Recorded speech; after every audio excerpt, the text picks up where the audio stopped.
200 साल जीने का दावा करने वाले बाबा रामदेव इन दिनों देहरादून के एक अस्पताल में भर्ती हैं। पिछले साल बाबा ने दावा किया था कि उन्हें कोई रोग नहीं है और यही वजह है कि वो 200 साल तक जिएंगे। अभी भी लगभग 150-200 साल तो जीऊंगा। आप कहेंगे बाबा ऐसा क्यों? क्योंकि हवा तो मैं इसी यही ले रहा हूँ ना, गंदी हवा ही तो ले रहा हूँ। मेरे लिए अलग से हवा तो नहीं बनी है। पानी ले लो वही पी रहा हूँ। मैं बोतल बंद पानी पीना मैंने बंद कर दिया।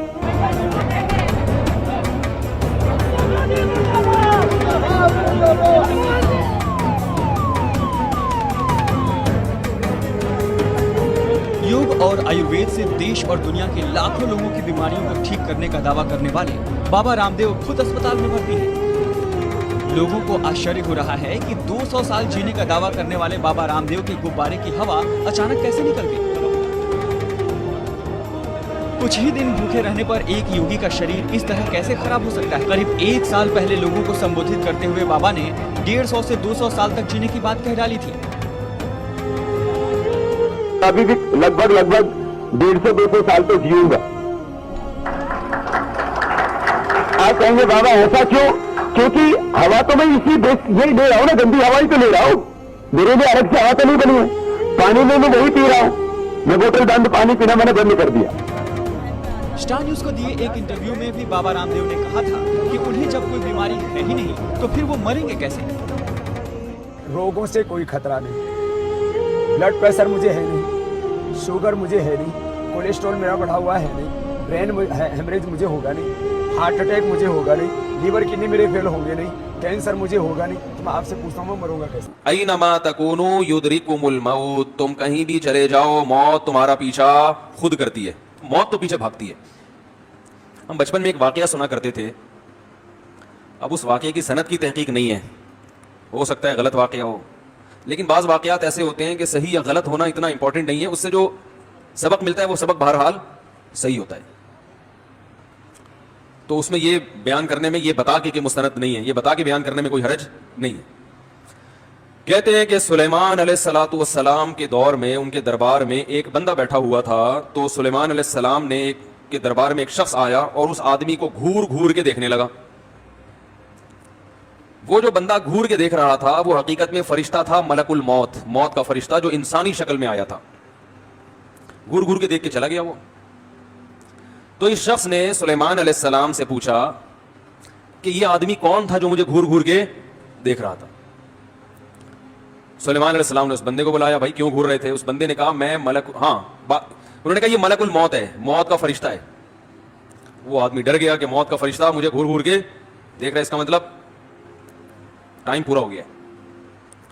तो उस आदमी ने कहा ये मौत का फरिश्ता है, आप ऐसा करें, ये तो यहां मेरा एड्रेस देख के चला गया, आप मुझे हिंदुस्तान पहुंचा दें।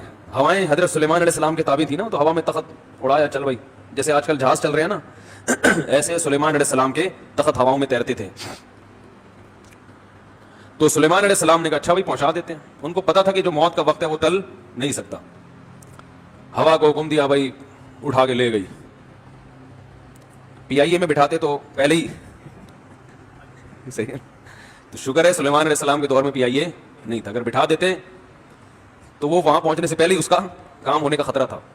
ज्यादा नहीं बोलूंगा, हमने भी सफर करना होता है पीआईए में। ऐसा ना हो किसी दिन पीआईए वाले खिड़की से उठा के बाहर फेंक दे, मुझे कहले तू तो पहले जाना, तू फिलहाल हमारे खिलाफ बोलता रहता है। सफर तो हमने भी इसी में करना है, क्या करें भाई?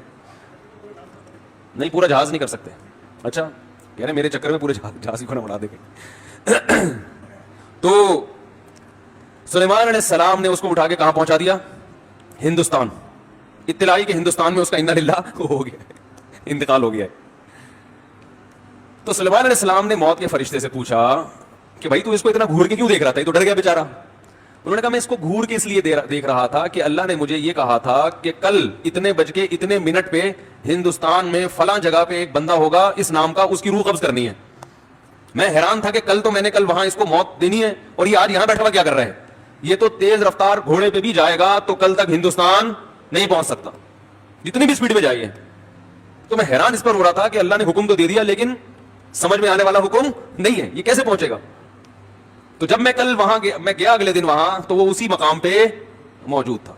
इसको कहते हैं ऐनमा तकूनु, तुम जहां भी चले जाओ मौत तुम्हारे पीछे मुफ्ती साहब हिंदुओं का बरोज़ क़यामत क्या होगा, क्या सीधा अल्लाह ताला उन्हें जहन्नम में डालेंगे?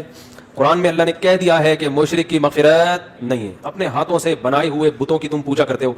अभी एक हिंदू पंडित थे यूट्यूब फेसबुक पे, उनका क्लिप मैंने सुना, वो हमारे एक दोस्त हैं आर्मी में है, वो मेजर लाहौर में, उनको भी मैंने वो क्लिप भेजा। उसमें किसी ने हिंदू पंडित से सवाल किया था कि हम तो भगवान के सामने सुबह 4 रोटियां रख के जाते हैं, शाम को वो 4 की 4 ही होती हैं, तो भगवान साहब खाते पीते तो है नहीं, तो ये क्या हो रहा है, इससे भगवान तो खुश क्यों हो रहे हैं जब रोटी रखी है? तो मोहतरम ने जवाब ये दिया कि मैं इस वक्त इसका जवाब दूंगा सिर्फ उन लोगों को जो साइंस और टेक्नोलॉजी के स्टूडेंट्स हैं।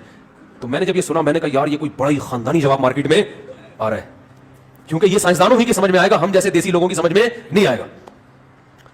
तो मैंने फौरन उस फेसबुक के उसको ना, मैंने कहा यार देखो यार कोई नई रिसर्च चाहिए। तो मैंने फिर वो हमारे बेतकल्लुफ़ दोस्तों को कहा कि